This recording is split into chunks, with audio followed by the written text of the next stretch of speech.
kropelką krwi i jedną dużą łzą za krzyżem drzwi. Hello, dear children! I'm so happy you're here with me for our 5th retreat video of the Lenten season. Let's start off by saying a prayer together. W imię Ojca i Syna i Ducha Świętego. Amen. Ojcze nasz, któryś jest w niebie, święć się imię Twoje. Przyjdź królestwo Twoje. Bądź wola Twoja, jako w niebie, tak i na ziemi. Chleba naszego powszedniego daj nam dzisiaj i odpuść nam nasze winy, jako i my odpuszczamy naszym winowajcom. I nie wódź nas na pokuszenie, ale nas zbaw ode złego. Amen. W imię Ojca i Syna i Ducha Świętego. Amen. Last week, we talked about being a disciple of Jesus in confession. We learned about how important it is to say I'm sorry to others and to God for the sadness we cause by our own sins. We often do not like to hear about pain, sickness, things that hurt and are scary, and that's very normal. But in a world that has so much sin and suffering, how can we still be disciples through this? That's what we'll be talking about today. How to be disciples of Jesus in suffering. See, God never wanted us to suffer. God is above all loving, merciful, and good. He does not want to see any of his children hurting. And so when we are sad, sick, or in pain, he is suffering with us. Even though there are things that are bad in the world, we must remember that God is always good, and he wants our good. That's why, in a mysterious way that only God knows, even our suffering works for the better. We see this through Jesus, who suffered greatly for our sins here on earth, but showed us the path to heaven through all the happy and sad times. When we or someone we know is suffering, we need to remember that the sadness on this earth is not the end, but our goal is to have ultimate joy in heaven with God, who is walking with us through the easy and hard times on earth and waiting for us to return to our home in heaven. Jesus carried his cross and trusted God in his hardest moments of suffering. Jesus said, "If any man should come after me, let him deny himself and take up his cross and follow me." So we know that as disciples of Jesus, we too can't let our suffering stop our trust in the goodness of God, because the same God the Father who rose Jesus from the dead is on our side too. If something is hard for us, we can give it to Jesus and say, "I know you are always with me, Jesus. Please help me in this moment. I offer it to you because, Jesus, you suffered too. You know how sad this feeling is, and I want to feel your comfort and love."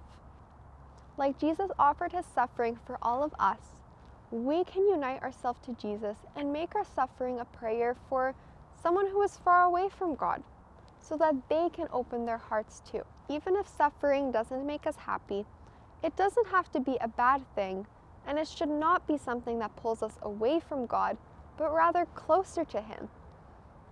The hard moments can be times when God can comfort us the most and teach us the greatest lessons. Think of someone who has passed away. A loved one leaving is never a happy thing, but when we remember where they are going, it reminds us of the hope and love that God gives us and all the joy he has in store for us in heaven. We can compare learning these life lessons to learning lessons at school.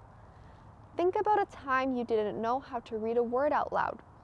I'm sure it didn't make you happy, but your teacher or your mom or your dad was right beside you to tell you how to say it. They showed you something they wanted to learn through this hard time, even if it made you struggle at first. But it helped you learn how to read the hard words, even when you didn't think you could do it. Maybe you even helped a friend after, who didn't know how to read the same word, and you were able to show them the way so that they could learn in their struggle just like you learned in yours. So when we are dealing with moments of suffering, God sends us all the blessings he wants to show us. Maybe he wants us to learn how to love others more, how to think of and pray for others. Maybe he wants to use the moment of suffering to stop us from going down the wrong path and to draw us closer to him. We are never alone in these difficult moments, and not only is He with us, but God sends us people that love us in those moments. He wants us to share with the people around us, not only in joy, but in suffering too, so that they can help us and so we can help them. We see this in the Stations of the Cross, the stations that took place on Good Friday as Jesus, thirsty and tired, carried the heavy cross on which He would be crucified. In those difficult moments, Simon of Cyrene helped Jesus carry the cross, making the weight on Jesus' shoulders just a little lighter. Then we saw Veronica, who ran past the soldiers to wipe Jesus' face. She saw His pain and she felt His pain, and she did what she could in that moment to help Jesus through it. In a similar way, we can be God's helpers for others when they are suffering. We can visit or call our grandparents so they don't feel lonely, or we can ask our parents if we can draw a picture for a neighbor who doesn't have anyone caring for them. We can also pray for those who we see are suffering. Remember when we learned about the different types of prayer? We learned that we can pray to God to ask Him for things. So when we or someone we know is suffering, we can step in their situation through prayer and ask God to strengthen them. For example, if we know mommy's head is hurting or dad is worrying about something, we can pray to God to give them strength, and we can pray to God to strengthen us as we help them however we can. So, as your challenge for week 5, draw a picture of someone who you know is suffering. But don't stop your drawing there. In your picture, draw Jesus beside this person as He comforts and loves this person through their sad time. If the person you drew is someone nearby, think about how you can help them.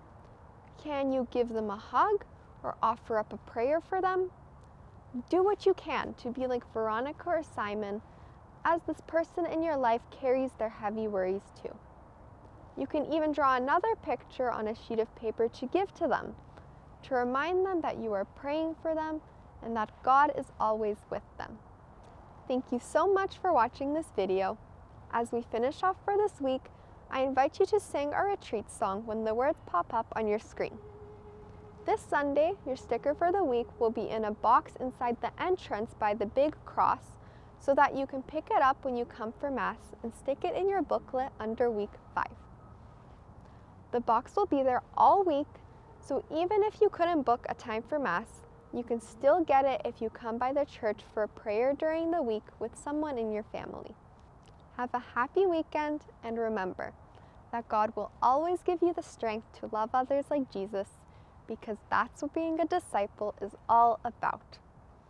See you next week! Zatem przyszli twoje